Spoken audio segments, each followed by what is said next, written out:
Welcome back, America, from the ReliefFactor.com studios. I'm Hugh Hewitt, joined by United States Senator Tom Cotton. Senator Cotton, good morning. Good morning, Hugh. It's good to be with you. I'd like to begin by asking you if you will be voting to confirm Judge Kavanaugh to be the next justice of the Supreme Court.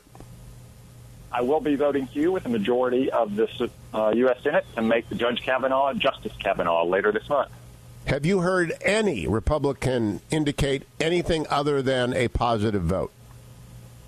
No, Hugh, I have not, either in their public statements or in our private conversations. I have to say, after Judge Kavanaugh's stellar performance on the Judiciary Committee last week, I expect we'll get not only 51 Republican votes, but some Democratic votes as well. All right, so a done deal in your view?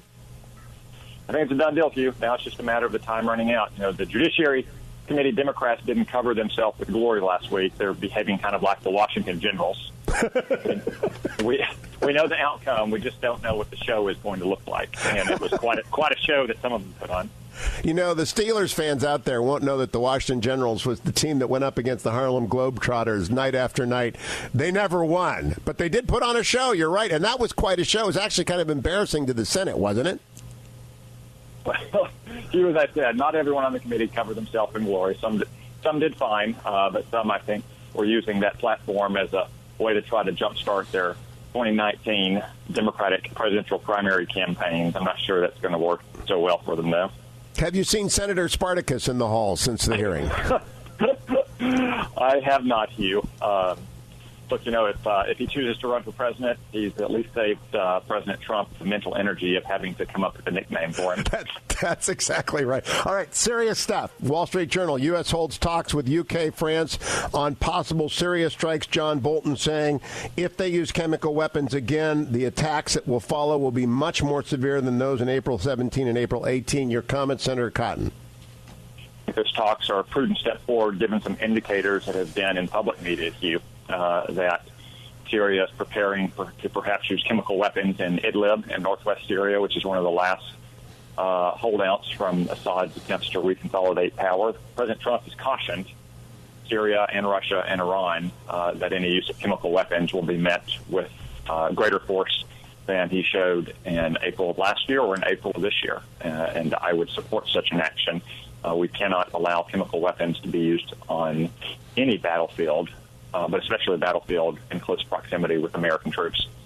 Now, I am just finished reading John Kerry's memoir, Every Day is Extra. You were on page 505 in reference to your letter that you authored and 45 other senators signed with you about the JCPOA. Senator Kerry, Secretary Kerry writes, I had served in the Senate for 28 years. It was irresponsible and reckless. I could only imagine what the response of the Republicans would have been if Democrats had ever done that to President Reagan during his negotiations with the Soviet Union. He called it an attempt to undermine a sitting president in the middle of a negotiation. Irresponsible and reckless. Your response, Tom Cotton.